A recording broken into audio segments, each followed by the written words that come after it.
Kevin Lyford could be called a modern-day Renaissance man. He not only serves as a part-time EMT, but he also trains future EMTs as director of the Emergency Medical Science program at the local college. A CrossFit enthusiast, he co-owns a local gym where he helps people reach their fitness potential and finds innovative ways to give back to the community. But even 3 jobs aren't enough for this avid learner, a multilinguist who is also pursuing his master's degree in biology, all while raising 2 kids and finding time to enjoy life in Catawba County. Listen in as host Hal Row discovers how Kevin manages to pull it all off on this month's episode of Making Living Better. Kevin Lyford joins us this morning for our Catawba County Making Living Better segment. And I'll tell you, this guy has got a lot going on. EMS program director and instructor at CVCC, part-time paramedic, co-owner Crossfit of Catawba Valley, and just a lot has led to this point in life. Mr. Lyford, thanks so much for joining us. Nice to meet you, sir. Oh, nice to meet you. Thanks for having me. I was a little worried. I didn't know if we'd met before or not when you'd been to my house and picked up, we've been picked up at my house by the paramedics before, so we just check. And as far as we know, right. No, that's not part of it. Catawba County, that's what we're talking about, making living better here. But you're not originally from the area, are you, sir?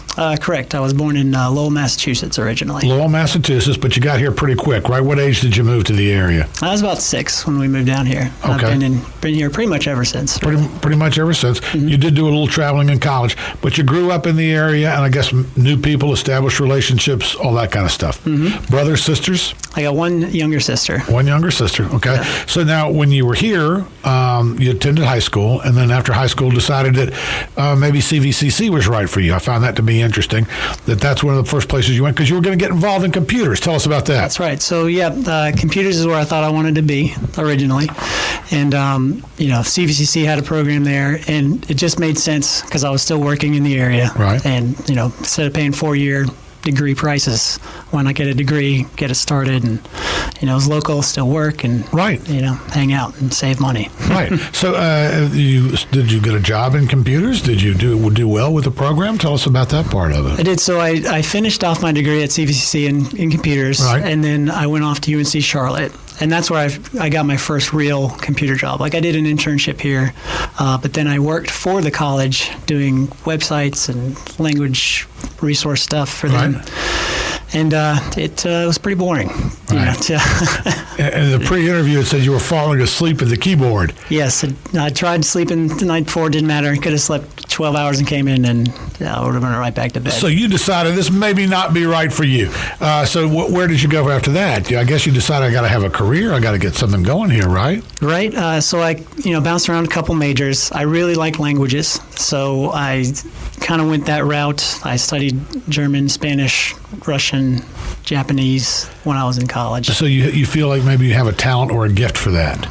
Yeah, I did some research apparently later, but turns out people who like music really enjoy languages as well. Like really? The same part of the brain works together. I did not know that. And so, I played instruments in high school and stuff, so really? It seemed like a nice fit. Yeah. What instruments did you play? Were you like in band? I was in all the band classes. In all the band classes? In marching and concert, I played the flute and piccolo. Right. And then I tried to man it up a little bit and played bass in jazz band. Oh, really? Yeah. So that's interesting. And do you still do that? Do you still pursue music? I bet you still got, well, you say bass guitar, right? Yep, bass guitar, You still got one at your house? Oh, yes. I have my guitar collections. Do you really? Uh-huh. A guitar collection? Yeah. Very cool. What's your favorite guitar that if you want to mention it on the air, I don't know, but do you have are you a Gibson man or are you a Fender man or? I've got my Washburn 4-string bass. It's been my favorite. It's the one I've had for a long time. Just sounds great. That's the Washburn, right. Mm-hmm. So if you're a bass man, that's what you've got. The Washburn bass is the way to go. Yep. Excellent. So tell me about the language study. I found that interesting because when I was in high school, I took Russian. And one of the things about Russian, I should have never even tried it, but one of the things about Russian is you have to go through and you have to learn a new alphabet that is completely different than Irish because you do have letters that may look similar. I can't remember, but an N I think is pronounced as a P or a P is pronounced. There's different letters that may look similar, and you have to learn how to write it in print and in cursive. So that's a difficult one. But I'm also thinking Japanese. You took that, right? Yes, I did take Japanese, and it's very interesting, very beautiful language, but if your teacher says you have to write a one-page essay, it gets real. It gets a little more intense than normal. right, because there's a different alphabet there, and you use characters. Yep. To represent thoughts or ideas. Very rarely is it ever letters. You'll write a character for a word. Is that correct? Yeah, they kind of mix it so there's like characters, like some letters, then characters, and to me that's just no way I could do that. But now the Russian part of it, I want to get to this because you've done some traveling as well. Yes. Right. So tell me a little bit about your travels. So I wanted to, when I was in college, I really wanted to live life and explore. And so since I was taking these languages, that really opened up for the opportunity to travel. So I went to Russia, studied there for a summer in St. Petersburg, came back, went again later, the second time, and lived in a kind of a smaller town. Right. So now this immersion in the language, they say that's really the way to learn the language. You can study in a book, you can read great works of literature, but until you're really there speaking it day in and day out and have that immersion, that is really the way to study the language. Yes, wholeheartedly agree. Yeah. So is there anything special that happened while you're in Russia? I know I did the pre-interview, you met somebody, right? Well, yes, I actually met them in North Carolina. So I went there. Oh, did you? Yep. I went there the first time. Okay. And just kind of explored and traveled and studied Russian while I was there. Okay. Came back. And my roommate, she had a friend who did HR stuff. Right. And they had a group of Russians come in that they were hiring for the summer. And they said, hey, if you could come and help, translate, that would be really great. So I said, sure. And that's where I met my now wife, current wife. And when she went back, I went back with her. Nice. And so did you go back to her hometown where she lived? Yeah, we went back. She was studying in a town called Saratov, and that's where I went. So she was finishing her degree there, and I kind of traveled abroad / finished mine. Right. Oh, so you finished overseas. Mm-hmm. Your degree is finished overseas. So you started CVCC, went on to UNCC, and then finished in Russia. I bet you that's one that a lot of people in our area don't have or don't. So you become you get married shortly after that, or at some point. Yep. So we got engaged, and then she stayed there to finish her degree. I came back here to kind of get established and get things going. So about a year and a half later, we got married. Very good. So you come back and get established. Now you've been overseas. I don't know how much work there is for a Russian translator or for someone who has those language skills, unless you're going to go into education. What did you find when you came back that you wanted to do? So I graduated with a poli-sci major. Okay. And then a minor Okay, kind of right. Okay, gotcha. Kind of correlates it with language. Okay, right. Gotcha. And when I came back, that's when the economy tanked. Ooh, so I couldn't really find anything other than just odd jobs. Like I tutored math and kind of whatever I could find. Right. And so that's when I was like, I should probably go back to school at this point in time, and that's where I kind of got into my current career. And your current career is? Paramedic. Right. So we talked a little bit about that, but also the EMS program director. Yes. An instructor at CVCC. But you got into it, and why? It was just, was it job availability? Do you think you would enjoy this? What was it that brought you into being a paramedic? So I was in Charlotte. When I was in there, I was part of it's called a CERT team. It's like an emergency response team. Right. And they had a little first aid course that you go through. Really enjoyed it. Thought it was very useful information. I thought it was really interesting. Now, hold on just a second. I want to go back for a second. CERT, they have that in my neighborhood, right? Is that part of it? Is that CERT like the citizens response, or is that something different? I can't remember what the C stood for. Right. But it was very similar. Like the citizens would kind of rise up and help. Yeah. If there's a broken water main, if they need to hook up a hose to a fire hydrant, things like that. Right. Gotcha. Yeah. Okay. Gotcha. So that was it. It wasn't a profession, but it was something that was off to the side, right? Right. Okay. Gotcha. So that you became interested in that. And then you think, well, this is pretty cool, and you moved ahead into the area studying to become a paramedic. Yep, I went back to CVCC, and then I came in and I said, what's your employment rate? They said 100%. I was like, okay, done. Sign me up. Let's do it. Really? Yeah. So you're going to get a job as a paramedic. Yeah. And thinking about this, you could really, if you have the training, you could live not only in a place probably in the United States, but just about anywhere in the world as a paramedic. I mean, your skills would be needed in Miami, Florida, Alaska, wherever. You can live just about anywhere. But you've got family in this area, right? I do, yeah. So that's one of the reasons, I guess, that you're here. Mm-hmm. And we're glad you're here instead of, because you could be like in the suburbs of St. Petersburg or somewhere like in Russia, right? Yeah. How's your wife liking the United States? Does she love it? She likes it, yeah. It took a while. You got to transition, and it's a very different lifestyle. Hi, I'm Marietta Burke. I'm a stained glass architect, a shop owner, and I've been known to dabble in community theater. I love being an artist in this community. I see people I know everywhere, and they say, "Hey, I saw you in that play," or "You're that stained glass lady." Newton is that hometown you see in movies. It's just a super friendly place to live, and a lot of great things are on the rise here. We are all making living better in Catawba County, and you can learn more about my Catawba County on makinglivingbetter.com. Kevin Lyford joins us this morning. I'll tell you, it is just like so many of our guests from Making Living Better. I feel like I could sit here and talk to this guy all day. So many interesting things going on. But I think that when we were talking last, we had talked about you had gotten married. You were taking a look at a career. You went back to CVCC because that was interesting for you. And the CERT team that you were on kind of led you into being a paramedic. You obviously took training to do that, but you have a lot of marketable skills now as a paramedic. And eventually you went back to become the program director and instructor at CVCC. One thing I'm picking up here that CVCC has played a big role in your life. From the time you graduated from high school, you came back and got the training that you initially got the training that you needed when you thought you wanted to go into computers. Mm-hmm. You came back, got the training as a paramedic, and now it's a big part of your life because you're actually working on campus there. So CVCC obviously very important to you. Yes, very, very big part of my life. Tell me a little bit about CVCC today because you're an instructor there, right? Yep.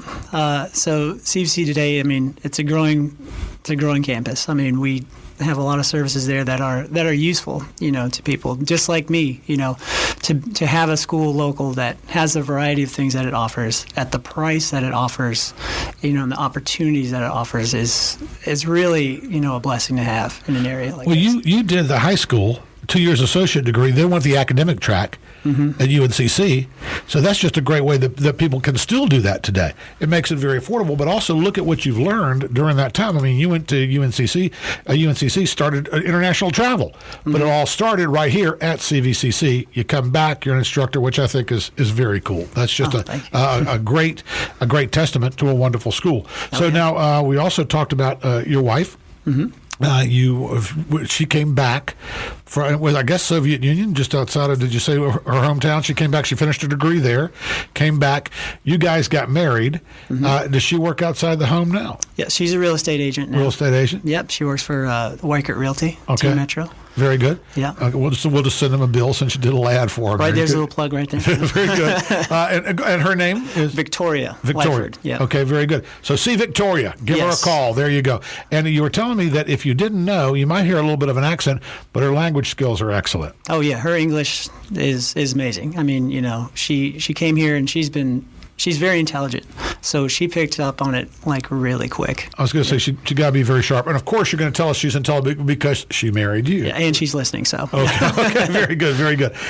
You've got a couple of kids. Tell us about your family. I do have two wonderful kids. I've got a 4-year-old girl and a 3-year-old son, Sophia and Roman. Okay. A lot of energy, a lot of personality in the two of them. That's great. Yeah, and keeps you busy. Very. Now, also, you are owner of CrossFit, one of the CrossFits here in town, right? Because I thought there was like one, but there's a couple of them. But you own CrossFit Catawba Valley. Yep, I'm co-owner of CrossFit Catawba Valley. A co-owner, yeah. Okay. How'd you get involved with that? You got a lot going on, but you're also a business owner, which is incredible. Yep. Tell me about that. Right when I finished my paramedic program, I started getting serious into the sport of CrossFit, working out and getting physically fit. Now, tell me about the sport of CrossFit. I thought CrossFit was like a gym because I see CrossFit and I see people turning over tires and peeling the big ropes and stuff like that. That's kind of my idea, but it's not just that, right? Right. It's more, and it's evolved, and it's been cool to see it evolve over time. Because at first it was that hardcore, let's get some rusty metal, heavy things, flip over tires and grunt a lot, right. kind of thing. But now it's evolved to a science-based fitness approach for anyone. You can always adjust it to anybody's level. and it's science-based, research-based, which is what I like because I'm nerdy, like that.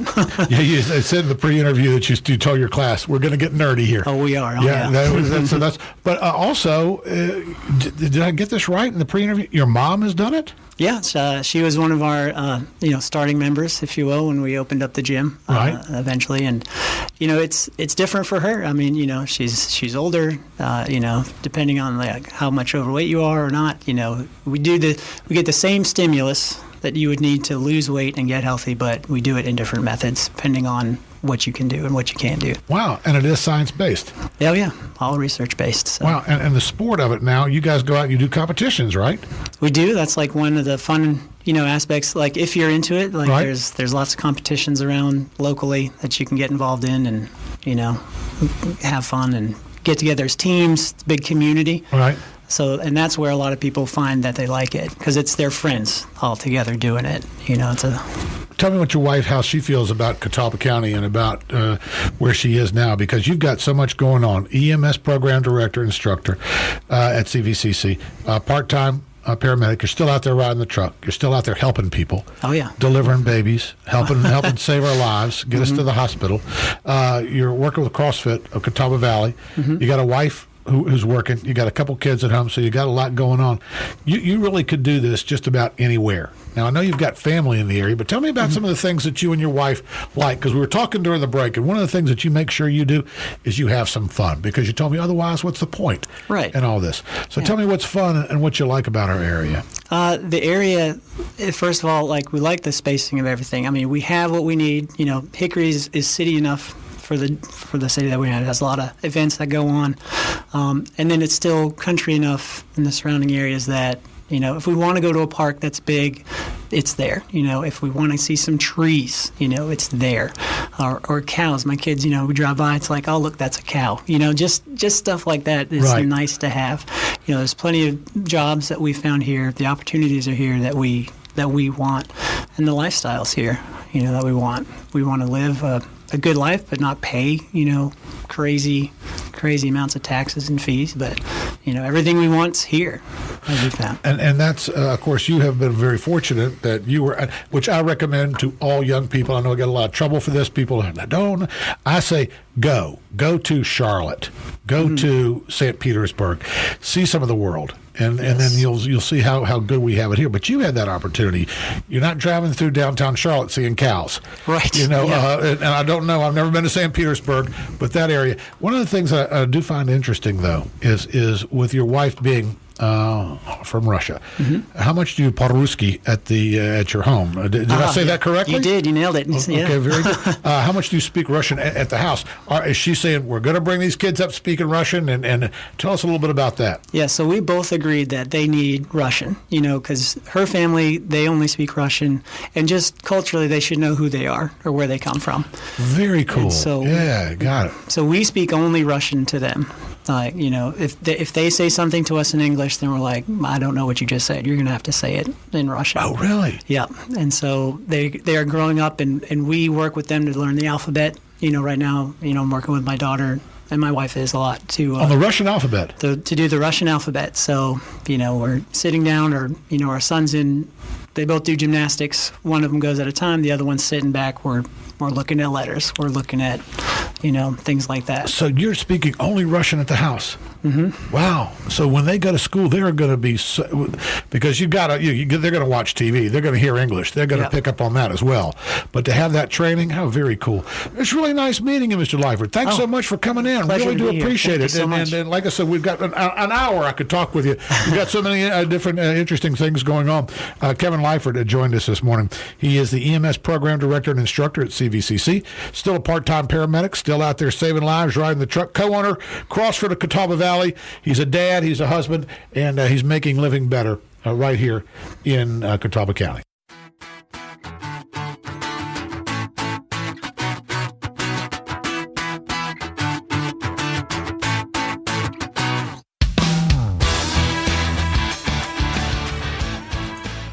The Making Living Better podcast is produced monthly in partnership with WHKY, Catawba County's source for first-person storytelling. Find us on makinglivingbetter.com, on Podbean, or wherever you download your podcasts.